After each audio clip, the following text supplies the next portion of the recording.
The Timeline is a Blue Wire podcast.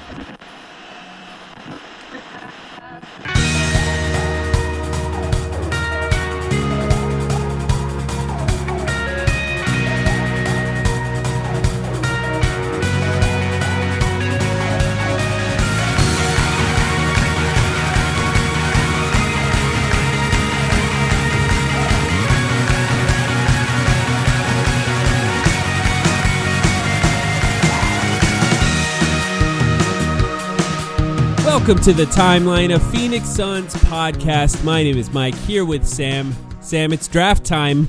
We're going to talk about the draft today. How you feeling?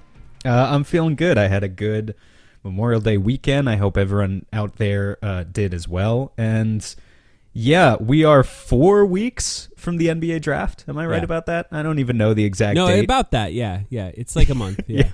Look, I know the main events have sort of passed. We escaped the lottery, thank God, without the Houston Rockets, jumping into the top 3 or whatever. The NBA draft combine happened last week. Some guys have shot up big boards. Other guys have gone down. And if you're a longtime listener of this pod, you know the deal. We're not draft guys. That's like kind of our whole shtick, but we're going to go for it today. Yeah.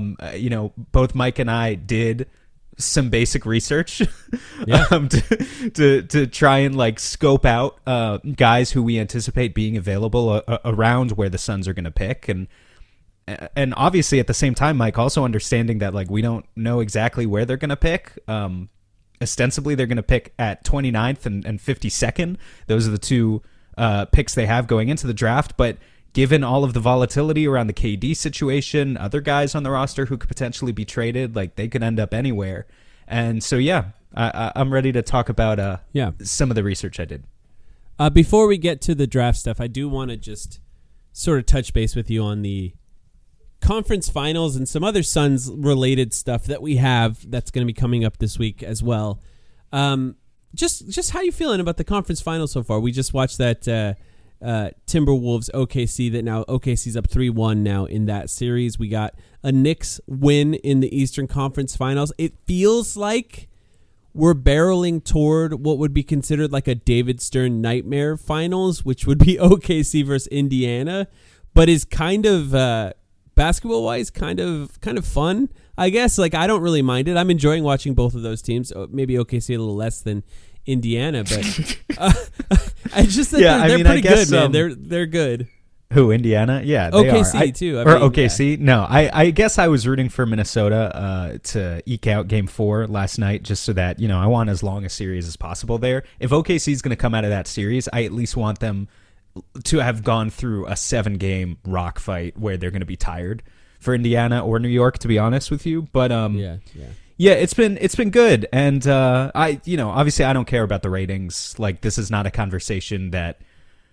I mean, first of all, I think the Knicks Pacers ratings have been crazy, right? Because like obviously Knicks fans are that's an easier sell.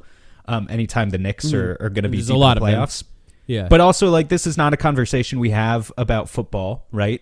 Where there are small markets that represent deep in the playoffs all the time. Yeah. And so, like, who cares that and it's going to be... honestly, how do they expect it to get bigger without these smaller markets making it? Like, I think Golden State is a really good example. And yet, yes, they're a large market in that San Francisco, Oakland. That's like a huge city, a huge area. But they weren't this, like, national driver of ratings before Steph Curry got there. They needed a long, extended run with constant trips to the finals or late or deep in the playoffs over and over again in order to become this team that just everyone tends to watch when they're in the playoffs. That needs to happen for other teams consistently for them to start driving ratings as well. So I know it's like a short-term pain, I think, for the NBA as far as ratings go. I don't care either, personally, but also like these teams could become that popular. If we start to see Anthony Edwards in the conference finals year after year, if we start to see Tyrese Halliburton going to the finals or going to the conference finals, second year in a row for both of those teams, like they're going to become more and more popular nationally. They're going to start driving ratings. People love dynasties. I mean, dynasties we're in the golden age of parity right now. And like personally as an NBA fan, I don't love dynasties, but I understand what they do for the history of the league. They give you like an easy chapter to write about in your NBA history books. And also like kind of just delivering these larger than life figures.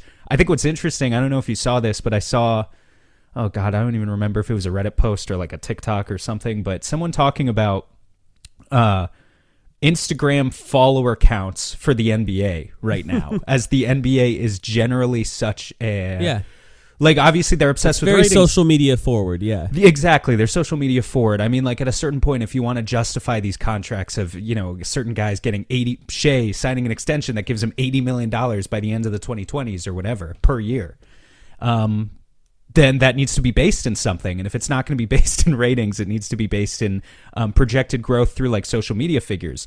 The interesting thing about that is if you look at the social media platforms or profiles for guys right now, I mean, you've got Twitter, which is kind of like this dying platform. We're both still on there and we both still post all the time, but it just is. Yeah. We're like there's that violin guy on the Titanic just playing as it goes down. But just playing. What is it? Near My God to Thee. Yeah, that's us. Yeah. You've got TikTok, which is not like really a platform where players themselves market, in the same way that they used to on Twitter, at least.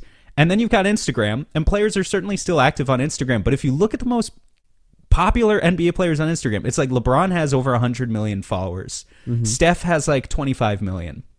And, I don't remember exactly who's third or fourth, but all of these guys who are deep in the playoffs Jared right now. McCain. Shea, no, I'm just kidding. he's probably somewhere up there. Markelle Fultz has like 8 million, like inexplicably. I don't know how. But like Anthony Edwards, Shea, Devin Booker, kind of this generation of guys who are still under 30 and are really good and are still going to be faces of the league for at least the next 5 years. They're all, I don't know, around like 5 or 6 million. And, even like the international MVP type figures, the Luka Doncic's, the Jokic's, the Giannis's, guys who are beloved in their home countries. I don't know. There's just not an obvious next face of the league, marketability wise, that, to the extent that I'm sure Adam Silver would like. And Cooper Flag, man. A lot is they riding need Cooper on Flag. Cooper Flag because they want an American, right? That's like part of it. Even because SGA is an American, yeah. Zion was supposed to be that for Americans. Ben Simmons, well, I guess. Ben Simmons is an American, but, yeah. But Zion was supposed to be this figure. I feel like who he was coming out of the draft as like this can't miss prospect who delivered incredible ratings at the NCAA level. Yeah, mm-hmm. And now we're 7 years in, and he's never been in the playoffs. And it's like, yeah, they need Cooper Flag to pan out for sure. Yeah, now he's going to Dallas. Yeah, it is. It's kind of an interesting moment for the NBA as far as like perception goes.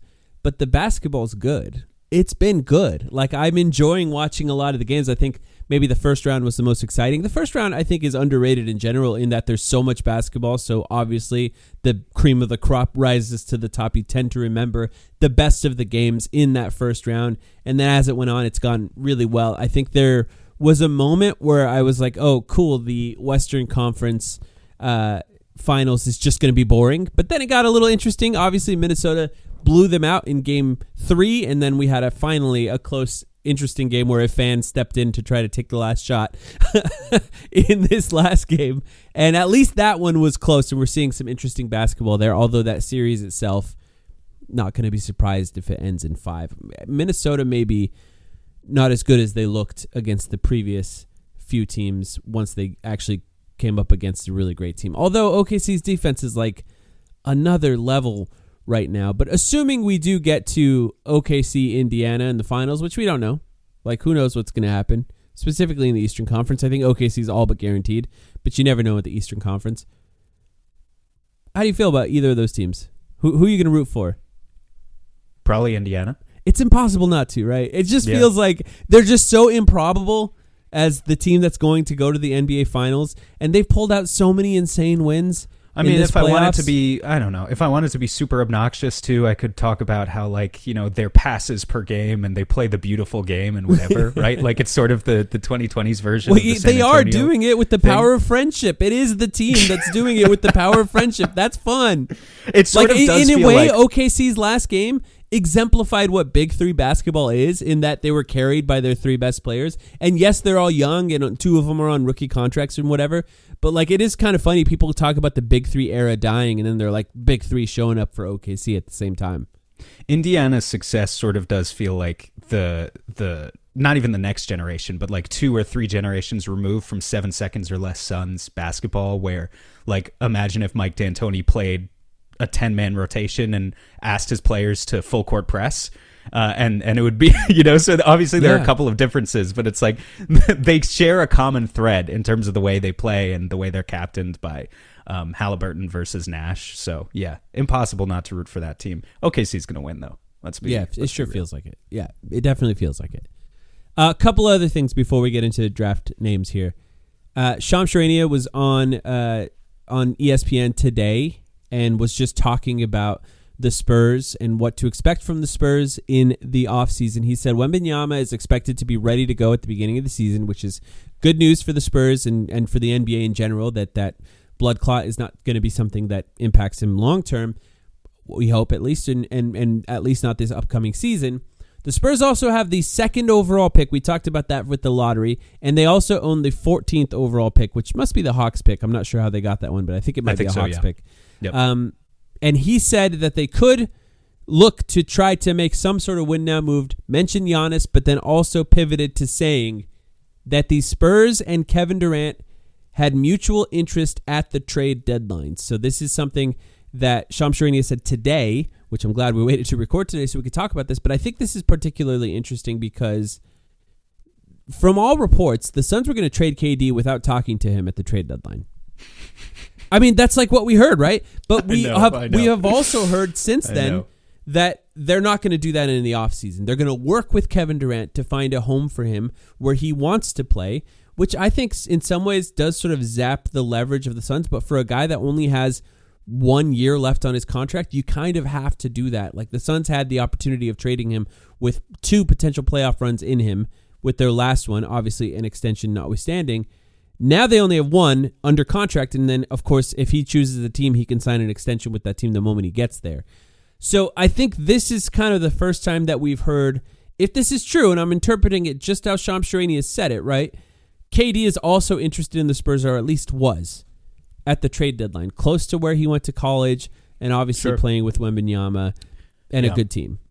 Yeah, and the interesting thing about that is, like, I wonder to what extent KD was clued in on their plans to go and get De'Aaron Fox.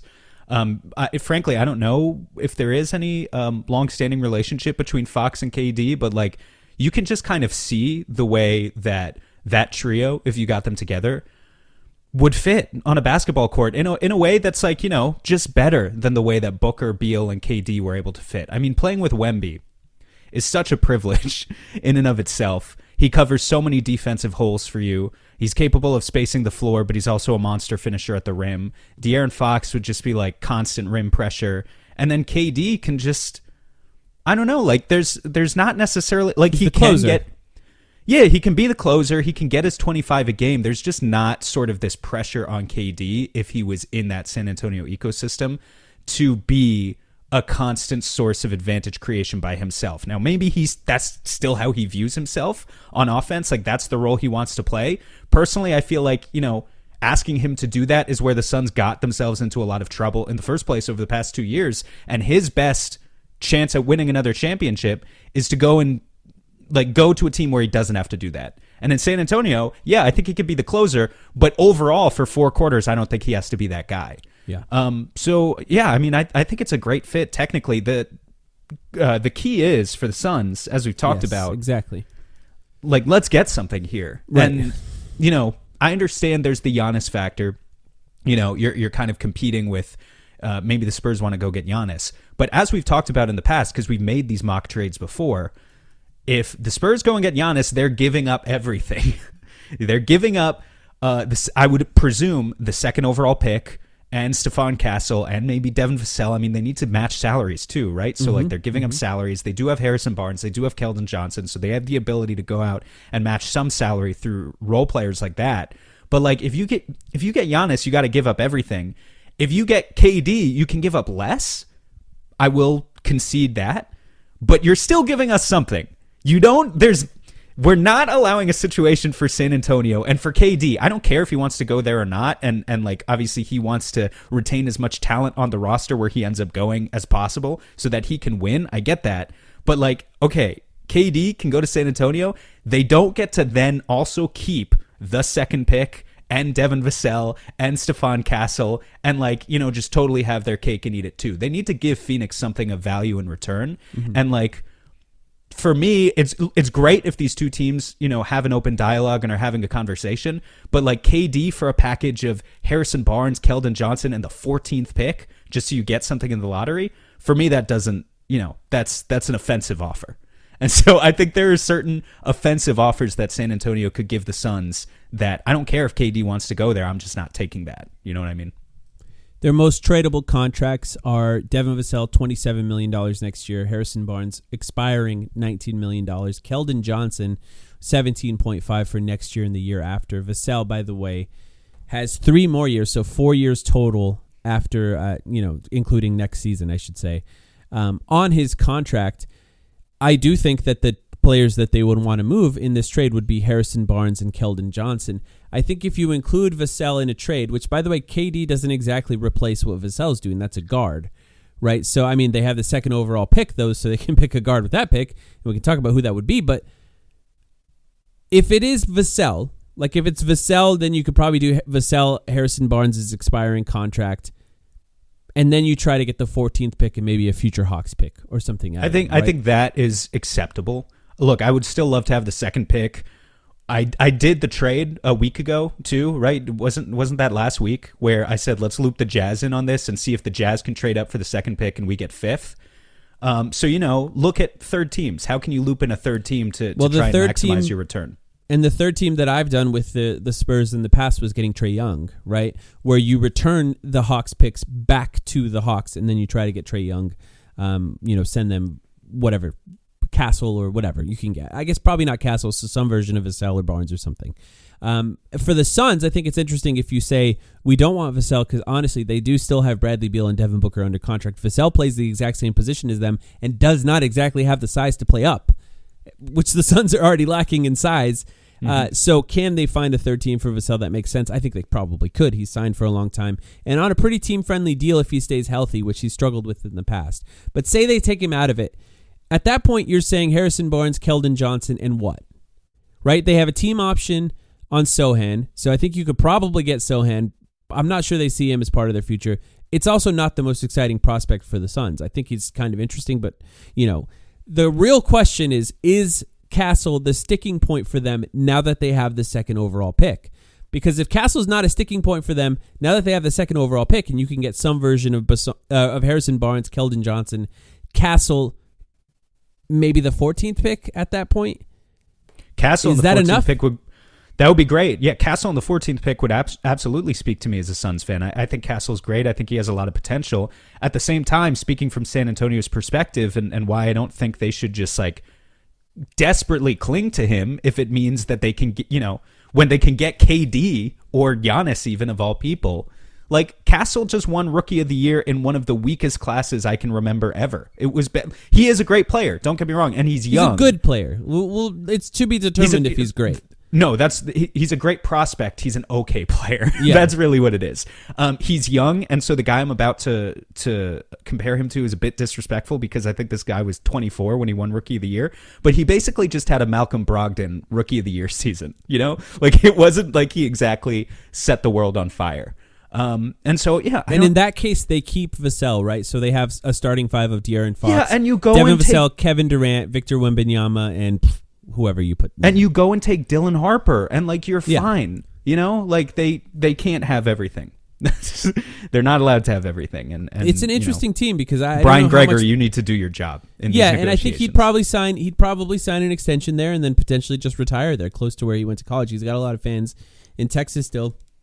And that team could be really good, like really, really good next year. So keep an eye on that. You know, I didn't work out exactly. There's like some interesting money things that have to be worked out in order for any of these trades to go through. But in an offseason like we're about to see with the amount of player movement that's going to be going down, I trust that if a team wants to make a move, there are ways to make that move. And I think for the Suns, like, I think there's a world where Harrison Barnes plays a role in the Suns, Keldon Johnson plays a role in the Suns, and then he has an expiring contract next year.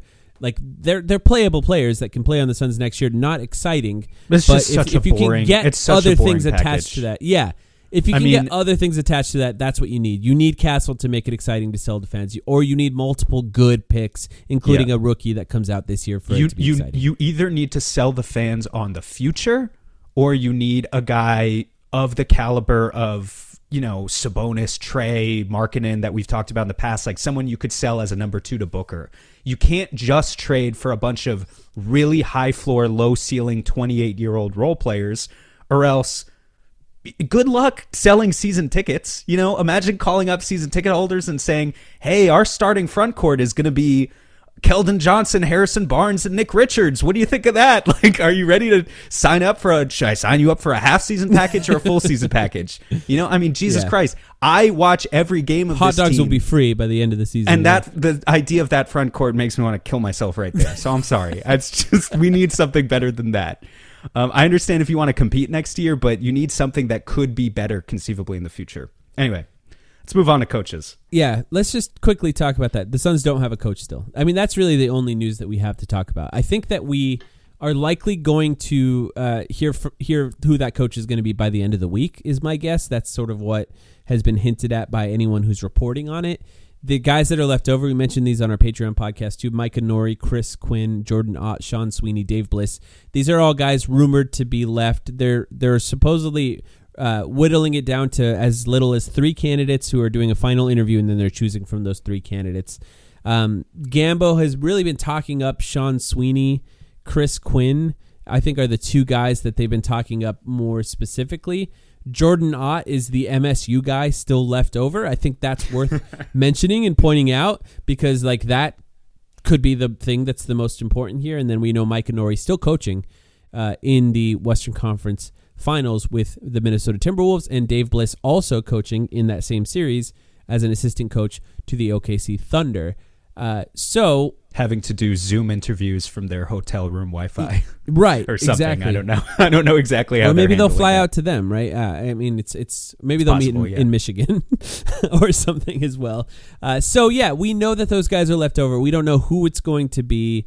I think the guy that I'm sort of surprised is being talked up so much is Sean Sweeney, but sort of learning about who Sean Sweeney is, understanding the sort of identity that they're trying to develop, I understand why Sean Sweeney is an attractive candidate for them. They are sort of trying to do what Jason Kidd tried to do his previous stops, and including this current stop, well, maybe even especially this current stop in Dallas. So maybe Sean Sweeney should be less surprising to me. But I don't know. Chris Quinn, the only player left, like his former player, a guy with a lot of experience. Any thoughts on these guys? I mean, we don't have to go into deep detail here. Yeah, that's fine. I mean, I still love the idea of Chris Quinn. I just think he checks all the boxes, and he's been a part of. I know it's a joke, but Heat culture for a long time, and he was a player. And this is like his 4th or 5th go around of trying to be a head coach. Like, it feels like he's always getting deep into these interview processes, but there are always half a dozen candidates, and he just hasn't been selected yet.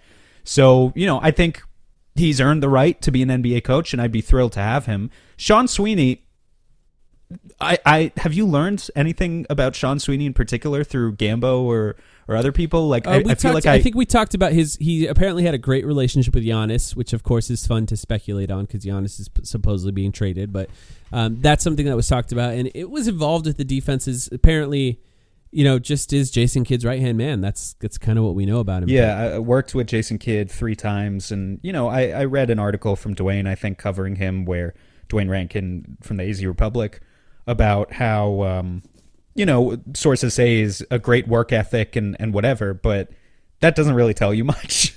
I believe it. I believe that he could walk into an interview and talk up kind of defense and, how he's going to be a different type of coach for the Suns and give them this scrappy identity.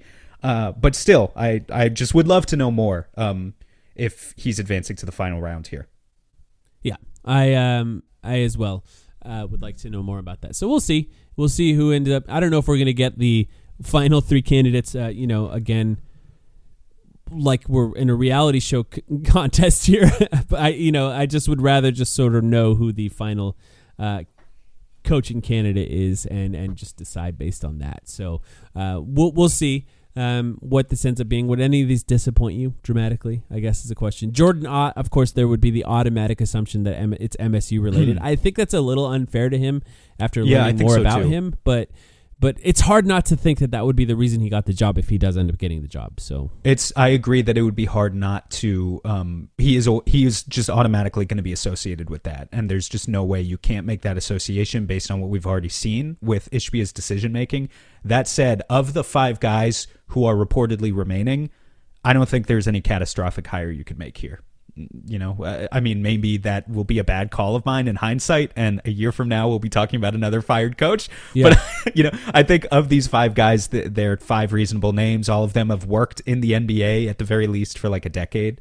Yeah. So yeah. Well, some slightly breaking information related to this. Gambo also just tweeted that Chris Quinn, Johnny Bryant, and Jordan Ott. So Johnny Bryant, a name we didn't mention here, is also included in this. So yeah, it's updating. It's all it's all moving and moving. Wait, Johnny Bryant, was he even in the list of like 10 that we got last week? Yes. He was. Okay. He was, yes. Well, he wasn't at first, and then he was added afterwards. It was one of those weird things. But Chris Quinn, Johnny Bryant, Jordan Ott, and I saw them talking about Mike Nori on the radio today, so maybe it's a group of 4 now, so it's possible Sean Sweeney is out. Gambo's saying right now Dave Bliss is out. He says Gambo is down to 4, Chris Quinn, Johnny Bryant, Jordan Ott, and then an unknown 4th. I think it's got to be Mike Nori because I think they were talking about him on the radio today, so it must be Mike Nori. We'll see. All right. Not a bad list. Johnny Bryant actually still kind of an exciting candidate too, so don't hate that.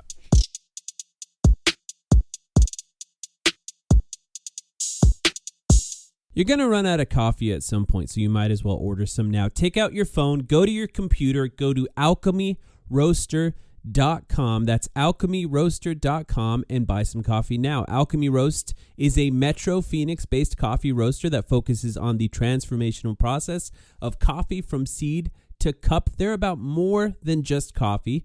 They're about passion, dedication, and community. They're a small batch roastery committed to sourcing the finest beans and mastering the art of the roast. And they do it ethically. That's right, ethical beans. You can get 10% off your coffee order now by using the promo code TIMELINE at alchemyroaster.com. That's TIMELINE at alchemyroaster.com in the promo code section of your checkout.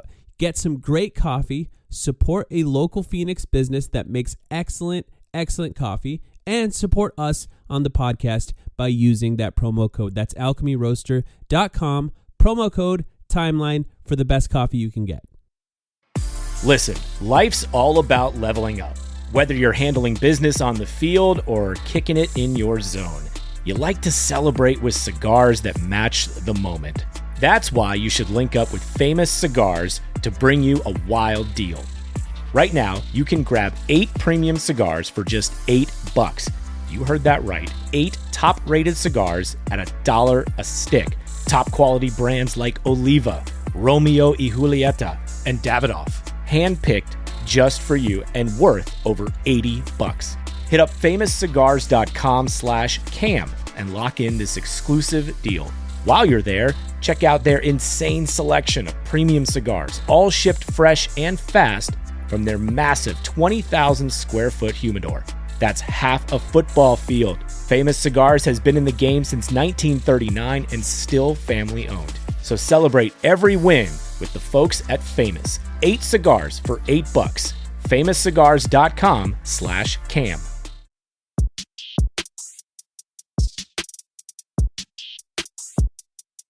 Let's talk about the NBA draft. We're going to go 2 hours on the NBA draft today.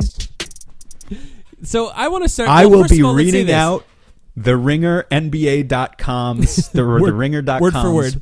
Big board. Word for word. Like the dictionary. Yeah. That's the plan for today, folks. Okay. Normally we have a draft guy on. And I'll say this.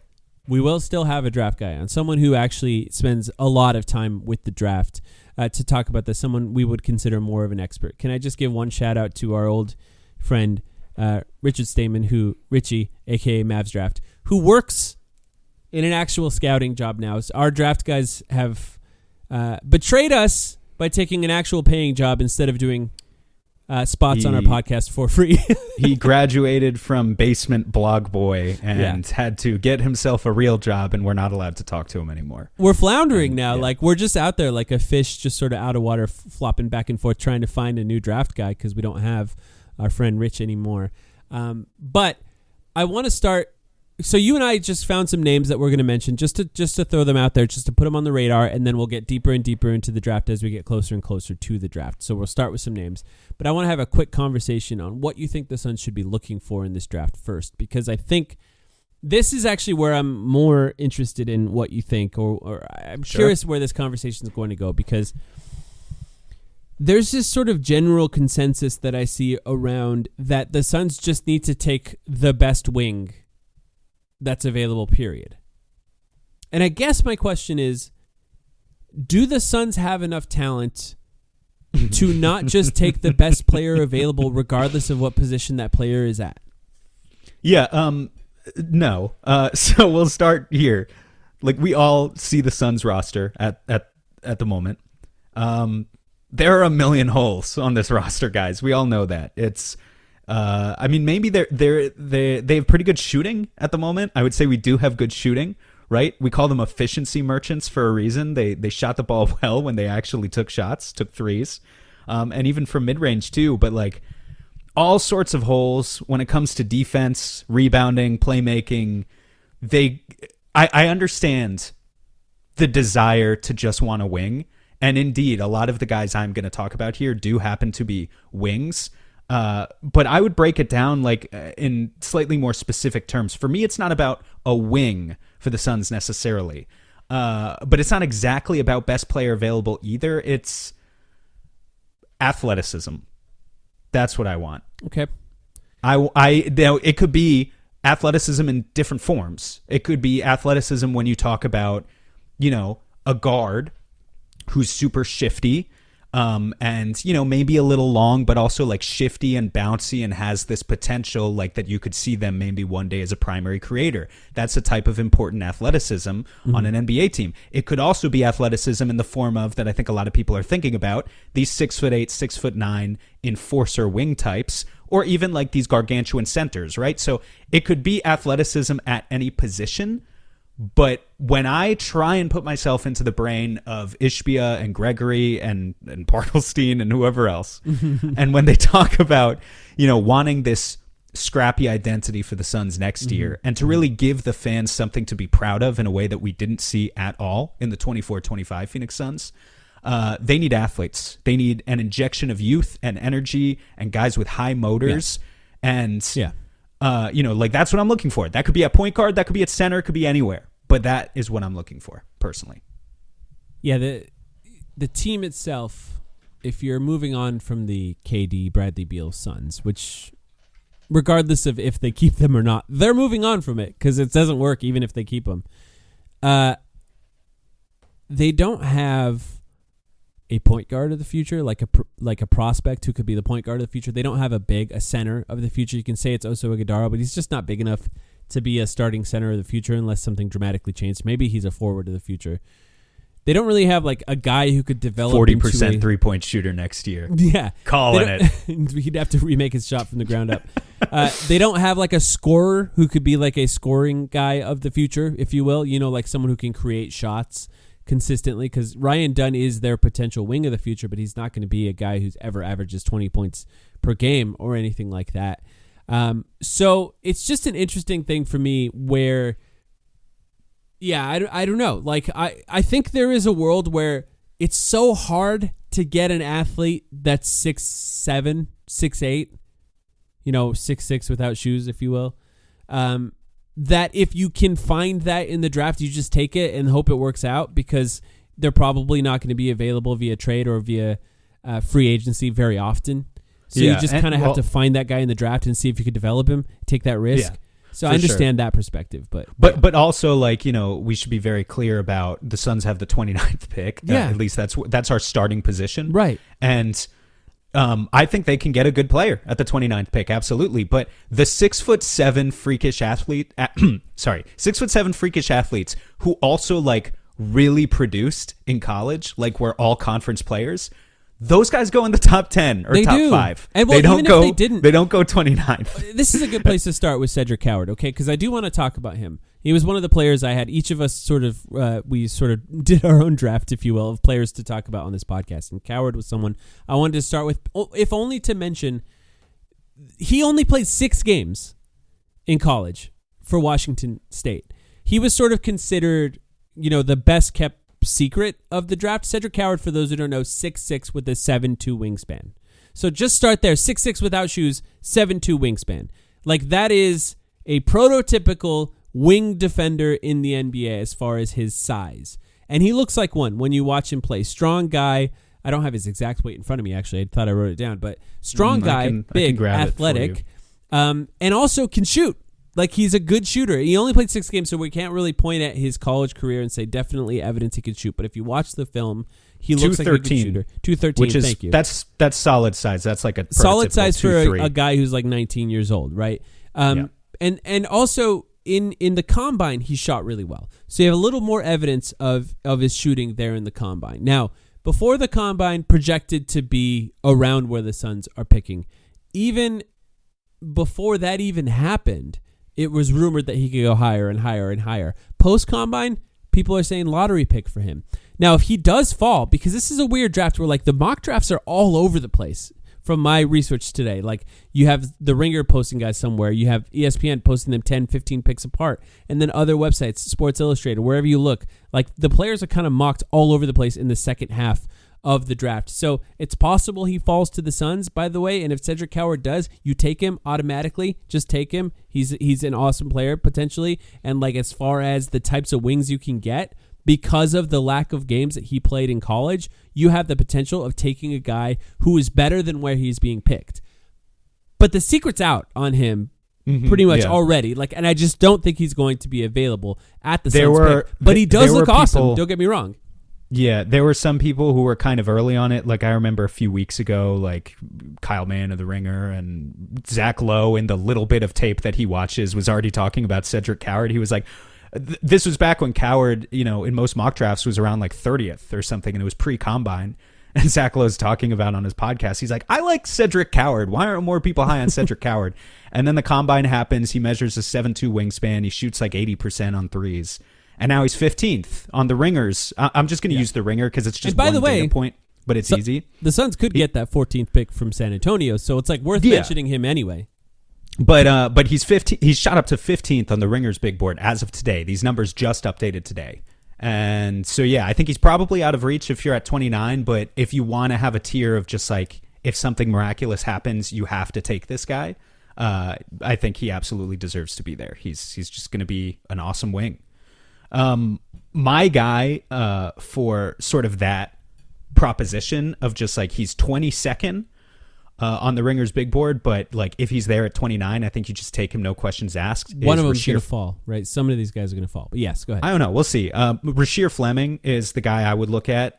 He is, I have the measurements somewhere here, 6'8" with a 7'5" wingspan. It's crazy. Just utterly it's insane. Crazy. And 230 pounds measured at the combine. He played for St. Joseph's, which is like, he's a junior coming out of St. Joseph's. That's not like the best school or the best conference or anything, but just a really, really high floor role player who averaged like 15 points, 8.5 rebounds per game at the college level. Huge body, as I'm already talking about. 7'5" wingspan, 230 pounds coming into the NBA, 39% three-point shooter this past year. I just think crazy high floor. Mm-hmm. Basically no self-creation in the well, that's not true. No, sort of playmaking for others in the tape that I was watching, but like definitely an ability to like attack a closeout, straight line drive to the basket, that sort of thing. Finish at the rim, off ball he can cut, but like he's already an optimized sort of analytical type player who's going to get most of his shots either in the corners, above the break threes, or at the rim. And combined with his body, which is just like tailor made for the NBA, and his frame, which is just like perfect. Like that's a guy who's going to come in. I don't know what his ceiling is because again, he didn't really create for others or himself too much at college, which is kind of what you expect at 29 usually, right? Yeah, unless they have some sort of physical flaw. Right. But like this is exactly what NBA, and this is why I kind of find like I know some guys are going to drop, but I just feel like some team before 29 is going to be like, let's take the 230-pound wing who can shoot threes with a 7'5" wingspan, right? Yeah. Like someone's just going to be like, we could use that in year one. And if he's there, I think it's a no-brainer. I like that. That's a good one. Also, like I tried to look up player comps, not player comps like in play style, but just like body comps, just to give you an idea of like how big that is. This is why I was bummed. Actually, another guy who I would have been on my list here dropped out today because he's transferring to Michigan, and that's Yaxel Lendeborg, who's also like the same size as Fleming. He's like 6'9", 235. And like these guys are like, that's almost Jaren Jackson Jr. size, or like Aaron Gordon with a couple of extra inches of wingspan. It's like, and like not what those guys were coming out of the draft. That's like Jaren Jackson Jr. today. Right. You know, in his 25-year-old year 7 form as like, 6'9", 240. So it's just like these guys are physically imposing players from year one. They're ready to battle with the big boys. Let me talk about one here. He went to Michigan State University. We have to talk about him. I know. We just have to talk about him. And his name is Jace Richardson. He's a lefty. He is mocked to go higher than the Suns. And like I said, basically all three of the players I want to talk about are mocked to go higher than what the Suns are going to have. But these are names that could drop. And I just want to keep track of all of them in case they do fall. And this is kind of what you're hoping for the Suns. I think this he's is a player that, 24th, I want to say, 24th, 25th on the big board. Yeah. And he also just measured at like just over 6 feet at the combine. And he's Jason Richardson's son, which I think is an important thing to mention specifically to Suns fans. Jason Richardson, although he had some good years for the Suns, I can't help but think of, when I think of his time for the Suns, think of that one time he was going for a game-winning dunk and tried to do a 360 and got blocked at the rim. But he did have some good time on the Suns, was on that 2010 team that made it to the Western Conference Finals and just was a few games out of the NBA Finals. But Jace Richardson, MSU, it's important to bring him up because, look, they have connections with MSU. They just do. And, like, that matters for, like, direct scouting, but also probably a direct line to his agent and potential to maybe shift things around so that he does end up falling to the Suns if they do want him. He's a combo guard that's 6 feet tall. He's 6'3" listed, basically with shoes. 178, does have a 6'6" wingspan, not entirely wingspan deficient, but not like an exciting wingspan. 6'3" with shoes, but what does the combine say here? 6 foot and a half inch, maybe. Yeah. 6 foot and a half an inch without shoes, which basically means he's 6'2". He's not 6'3". Yeah, exactly. 12 points, 2 assists at Michigan is what he averaged, which is not great, but he kind of played off the ball as a freshman. Also, he's 19 years old. Like, he is young. He could actually grow. I don't know that that's going to happen, but he could grow. And was a 41% three-point shooter. Interestingly, if he does declare for the draft, which or assuming he does, which we don't know, because like there's actually money in staying in college now, so some of these guys like Yaxel, as you mentioned, are just going to go back. But this is from Jace would be only the 5th one and done Spartan since 1952. Whoa. So they don't have a ton of one and done guys. They tend to go back to college at MSU. It's not a traditional thing for these guys to leave after 1 year. He played quite a bit off. They played multiple guards at Michigan State, and I'm sure you watched him. I ended up watching him more than I expected in the tournament because they actually had quite a long run. Played on and off the ball. He's a good shooter, prepared to catch and go on closeouts, can do some things off the ball on the catch as well, not just shooting, but he is a good shooter. I wouldn't call him a natural passer. Like, he's not going to develop into like a traditional style point guard, but in some ways, like, this is the kind of guy that a lot of teams do sort of look to as, can we develop this guy into a point guard in the NBA? Could this be our I mean, I'm just throwing a name out here, but like Tyrese Maxey, like our 6'2", high level scoring combo guard who continues to build on playmaking year after year, right? And I think Maxey was drafted like around the same range, like 20 to 25 a few years ago, and is a really undersized guy, and he just panned out. I have an existential question for you that has less to do with Jace Richardson and just more to do with like these small guards, right? Okay. Because I think he's dropping in the draft because of the combine, which basically confirmed that A, he's 6'2", B, he is the fourth lightest guy who measured at the combine that I have right here. He is athletic though.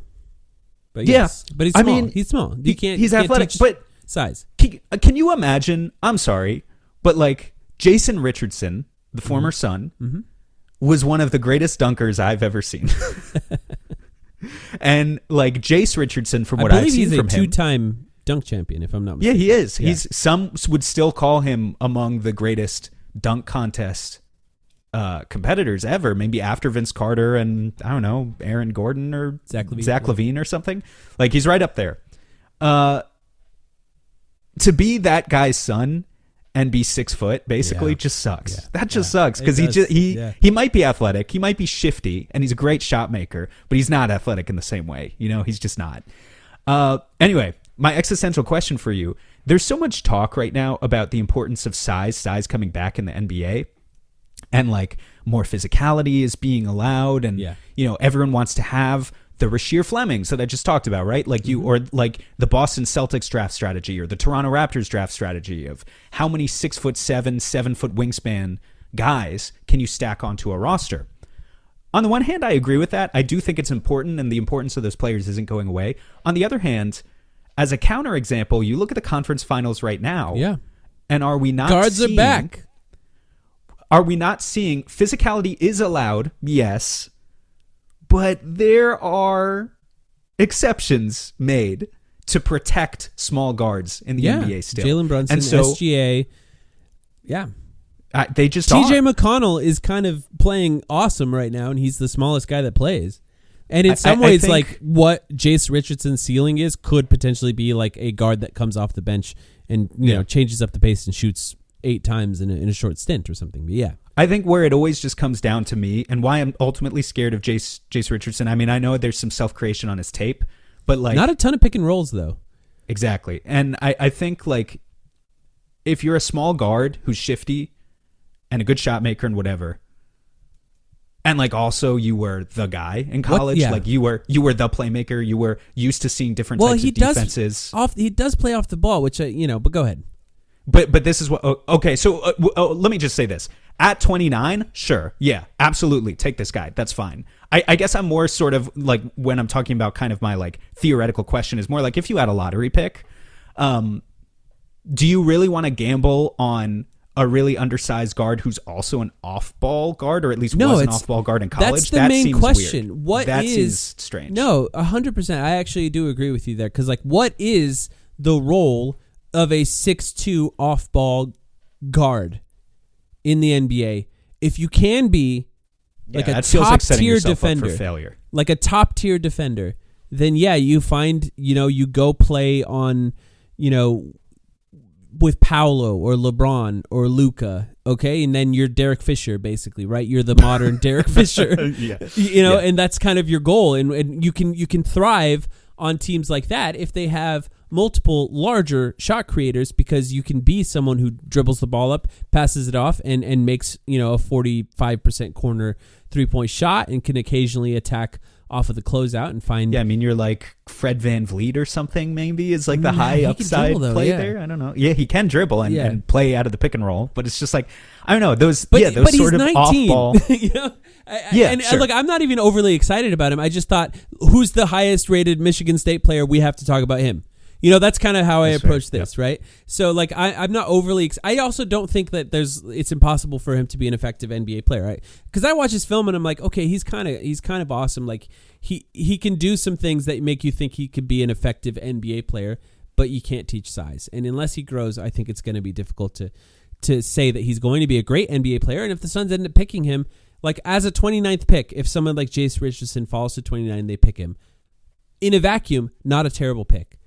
Overall, tough to imagine he'll be overly effective on this Suns team. But you look, they also need a guy who can step in off the bench and be a change of pace guard too, because they haven't found that either. So maybe that's a role that he could play on the Suns. Look, if they take him this year, you talk yourself into it. If he falls to 29, you talk yourself into it as a high upside play, and just expect that a guy like that isn't going to give you much in year one, and he's not going to be the sort of crazy mind-bending athlete. He does have athleticism, don't get me wrong. Yeah. But he's not going to be the sort of athlete that we were kind of talking about. Kind of fearless, too, on the, going to the rim, too. He's not making your year one defense like a lick better, for sure. He's going to get abused on defense, at least for a little while. So that's just what it is, but it doesn't mean like he can't be something, and certainly if he's there at 29. Okay. Yeah. You've talked about two guys. I've talked about one. Mm-hmm. Okay. I am intrigued by Drake Powell. Yes. Drake Powell is another freshman. And this is the other thing I wanted to talk about is like, also 19. Yeah.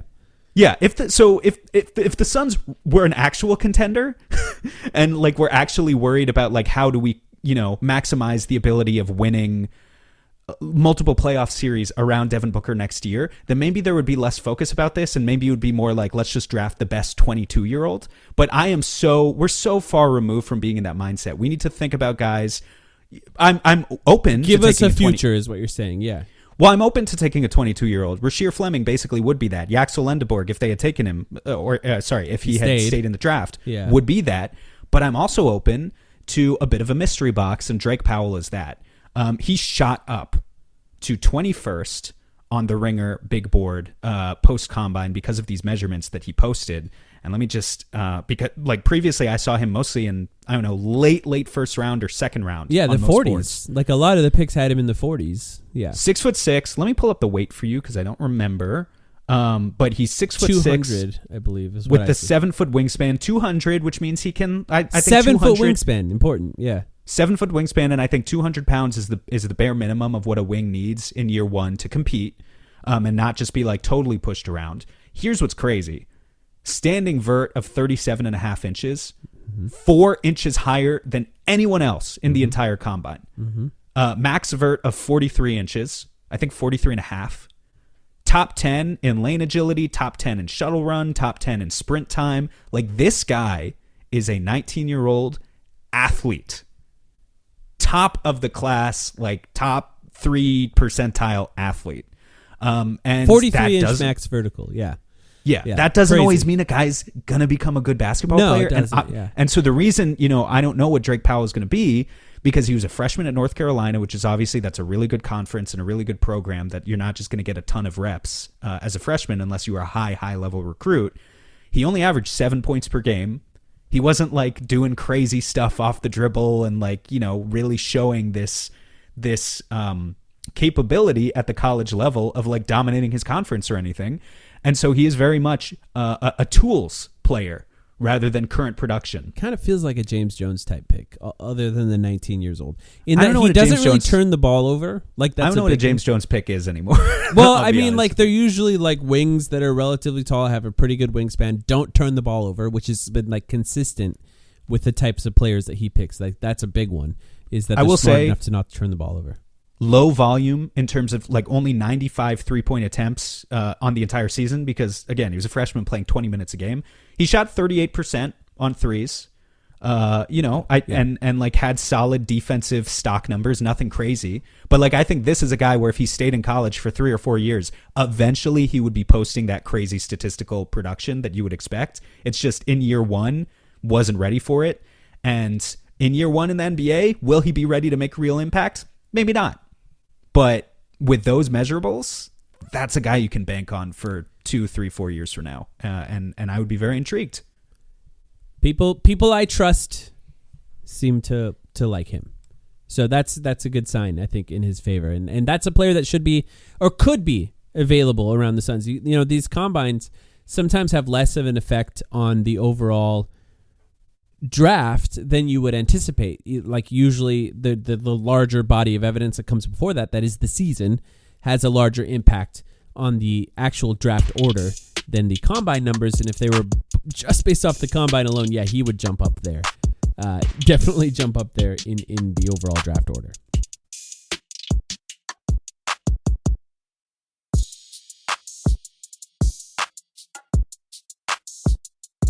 Okay, let me talk about someone the Suns probably can't pick.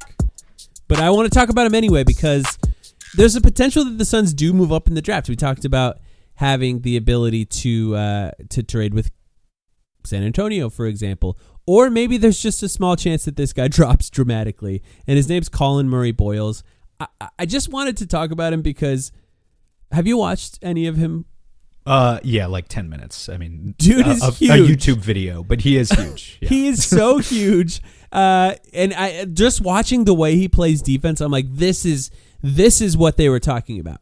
When they talked about the identity of what the Suns are, Colin Murray Boyles, I think, is the guy that actually really looks like what they were looking for. And if the Suns find a way to move up in the draft, or if there's any way that he drops, because I've seen him mocked as high as 10th and like as low as in the 20s. So really not often at 29th, but if they find a way to move up, I just wanted to talk about him because I really enjoyed watching the film. Not like this excellent offensive player. Like he's 6'7". So I should actually talk about him. 6'7" without shoes. So let's say 6'8", 6'9" with shoes on. 245 pounds at 19 years old. I'm trying to think. What's the? I mean, Draymond. It's Draymond, yeah. And he plays like Draymond. Is it like PJ Tucker sort of too? Like what's the physical comp there? It's like kind of boring. It's actually kind of boring. A little teacup, short and stout, is basically like just this really rotund thing sitting in your post. Yeah, he's just a massive. He's big. Yeah, massive guy who plays really smart defense. Like I watched him play defense for like half an hour this morning, and I know I'm way behind on the draft stuff. Like I'm not bragging there. I'm way behind compared to the people who actually do this for a living, but. He's doing all the stuff that you like to see Draymond do. Like he's shooting gaps. He's running like at 6'7", let's say 6'8", 245. He's dodging screens like a guard. Like he's shooting gaps and dodging screens and breaking up dribble handoffs like a guard does. He's also an excellent help defender, meeting guys at the rim over and over again. And then in isolations, he's blocking guys in the post over and over and over again. And you just watch him play defense and you're like, this is how the NBA looks now. Like it's just how it looks now. It's not quite how it looked 10 years ago. It's not even quite how it looked 5 years ago, but it is how it looks now. Like 6'7", 245, there's a role for this guy in the NBA, even if his offense stays at like 30% three-point shooter, which, by the way, was what he shot. He wasn't even. I just have to point out, and I do like him, but yeah, 23% career college three-point shooter on 39 total attempts. Yeah. So he's a 6'8" guy who you're not drafting to be a center and also doesn't shoot threes. That's just kind of are drafting him to be a center, but you're not. You're right. Like you're not drafting him with the overall expectation that he's a center. Like, and this is the problem with the modern NBA, right? Of like following in the Draymond footsteps is it's great if Colin Murray Boyles can like play center and guard 5 positions and I don't know, be like a larger Alex Caruso or whatever. But like, teams are so big these days. There are like the difference between now and 2015 when Draymond was able to like initially wreak havoc with the death lineup around the league is that so many of the centers around the league now are not only 7 feet tall, but they're also skilled in a way that centers 10 years ago weren't. Right. And so that I think is your big worry of drafting like a 6'7", 6'8" tweener. He really, really needs to shoot in order to be a starter. In the NBA, like the thing about Draymond too is that he's like an excellent playmaker too. He has offensive skill, and you know he's I think worse now than he's ever been offensively, Draymond. But like at his peak, he was a point guard. Like he could just essentially play point guard, and I don't see that for Colin. But like the defense is there, and the ability to plug him in and play right now on an NBA team is there. High level basketball. Like if you start talking about projecting this guy on a great team playing in the playoffs, yeah, maybe he can get played off the floor. And maybe there's a world where he can always get played off the floor. But if you can find a way to develop something with him offensively in a way where he's effective, 33% three-point shooter, if you will, or, you know, corner shooter, something like that, then you have something really interesting. Somebody who could defend all 5 positions.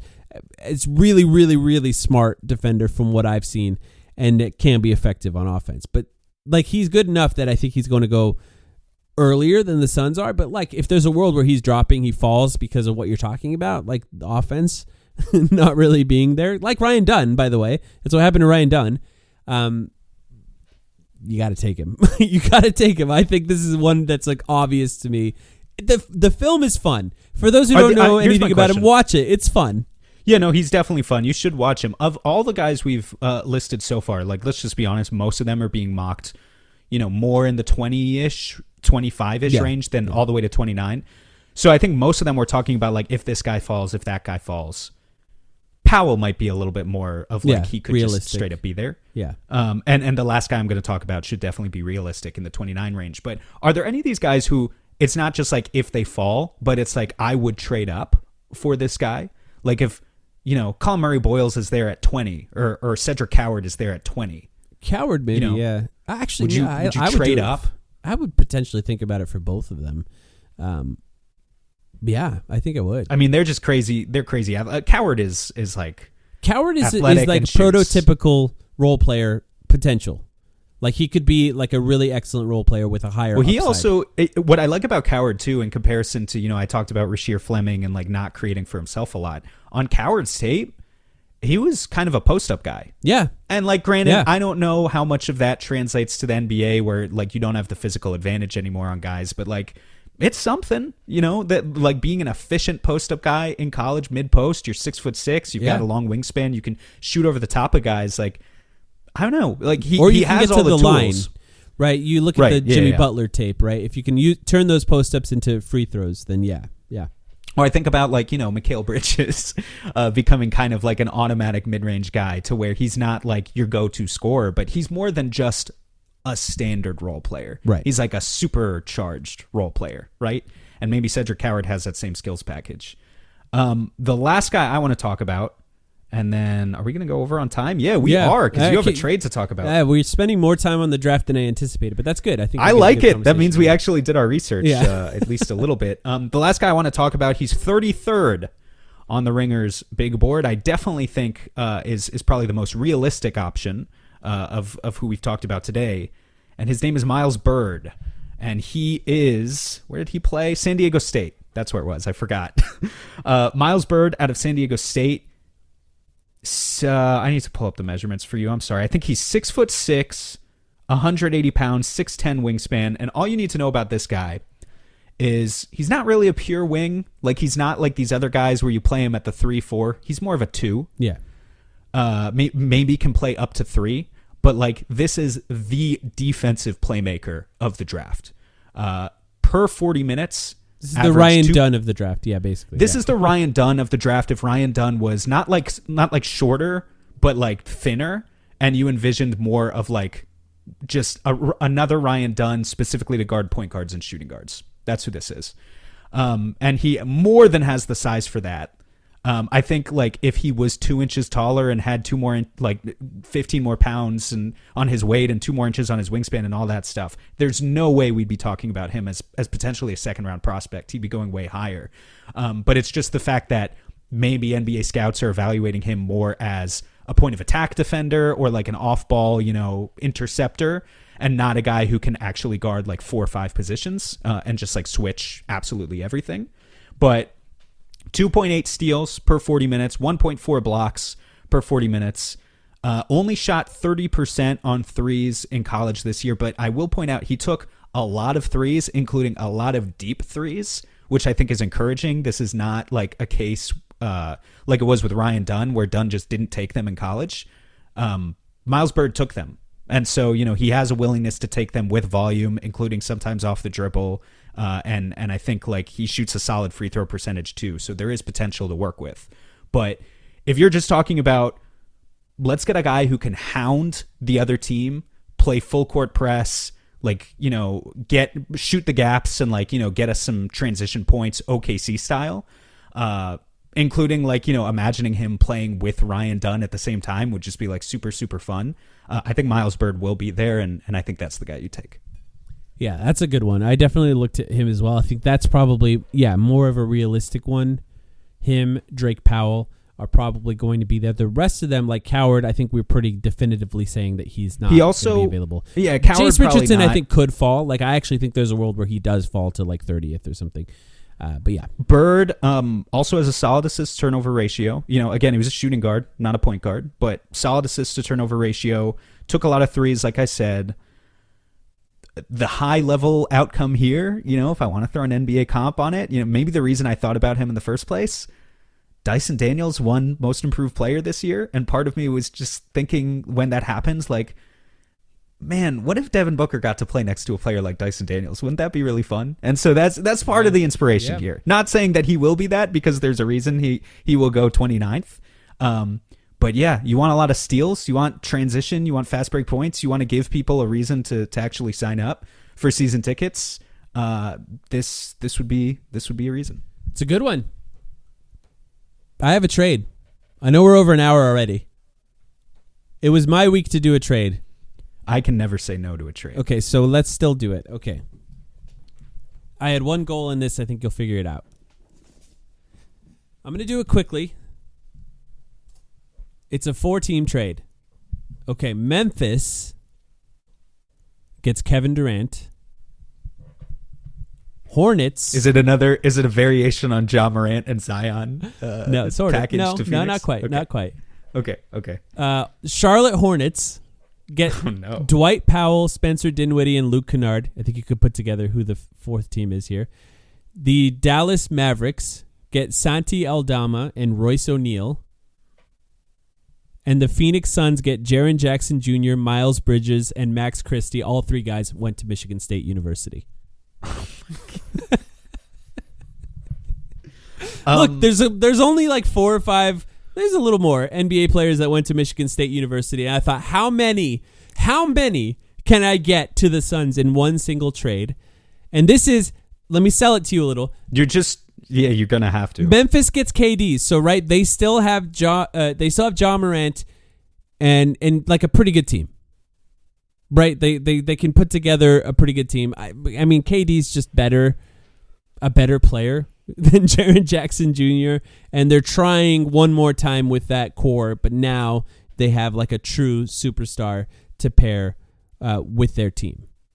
You've been watching too many of the fucking Villanova boys commercial. Which commercial is that always plays in the playoffs? Look, man, we talked about Jordan Ott in the coaching part. We talked about Jace Villanova Richardson. guys? There's a world where the Suns have Jordan Ott, Jace Richardson, Jaren Jackson Jr., Max Christie, and Miles Bridges on the team next year. I'm just trying to create that world. You're out here trying to assemble the nightmare blunt rotation of all former college teammates. Okay, so Jaren Jackson Jr. comes to the Suns. Memphis, I think it's an easy sell, right? Really, they're also getting rid of Luke Kennard and Santi Aldama, but they're getting Kevin Durant. So they're getting Kevin Durant in this trade.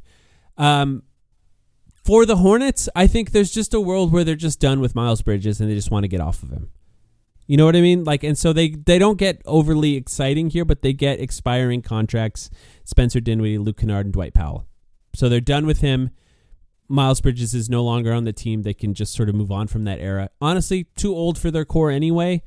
Not an exciting player for the Suns, obviously. There's off-the-court stuff. Yeah, damn, he's 27. Yeah, so already. like what is he doing on that team? They continue to suck, and like he's an important player on their team. It's not overly exciting. Mavericks, I think, is where you can quibble with getting rid of Max Christie. Max Christie was good for the Mavericks post-Lakers trade, and like they didn't have a lot that went well post-Lakers trade. But they get Royce O'Neal to replace him as like the guy who's like their defender. And then I think Santi Aldama is, I think, the guy where they can say, okay, we also have this guy who can play with our players and can shoot some and actually is kind of an interesting player who can maybe play with Anthony Davis if he's healthy, if you will. And then, of course, for the Suns, you're just getting the MSU guys. I think this is talent-wise, they're getting a good deal after getting off of Royce O'Neal and KD and getting Jaren Jackson Jr., Miles Bridges, and Max Christie. Those are all 3 playable NBA players who would probably, dare I say, start on the Suns with Devin Booker. I mean, I like Jaren Jackson Jr.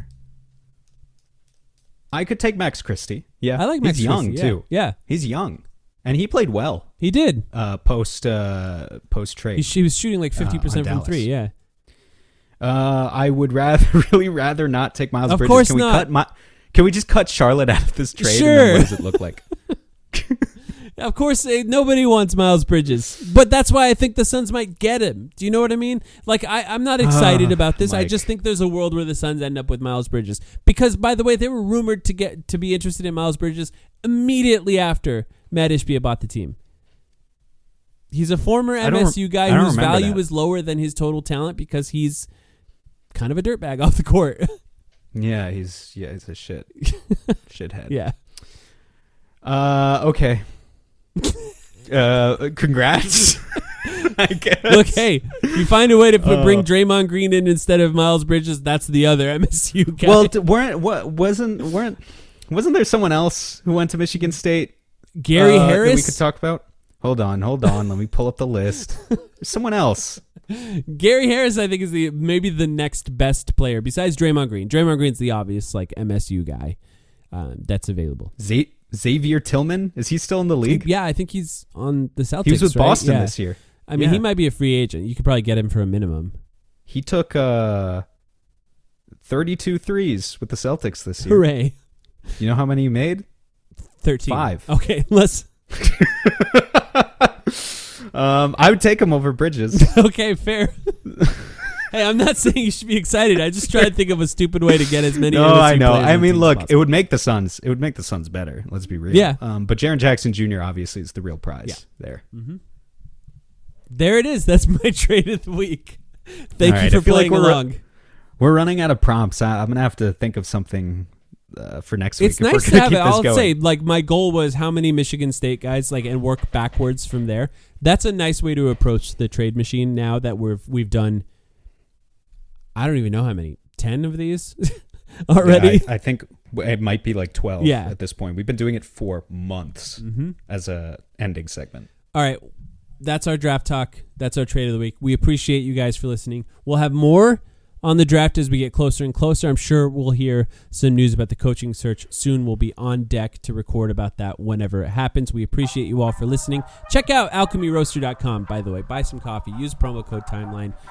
If you want to sign up for our Patreon, we'll be back with a midweek Patreon episode. Patreon.com/thetimeline. Thank you, everyone, for listening. We'll be back soon.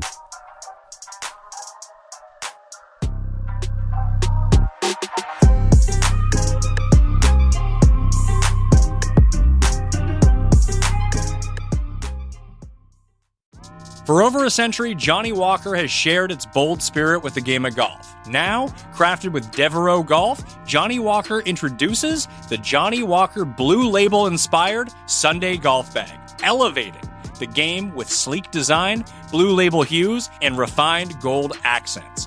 Celebrate your hole-in-one with a premium Sunday bag crafted by Devereaux Golf. Submit proof of your achievement to johnnywalker.com/blue-in-1. Please drink responsibly.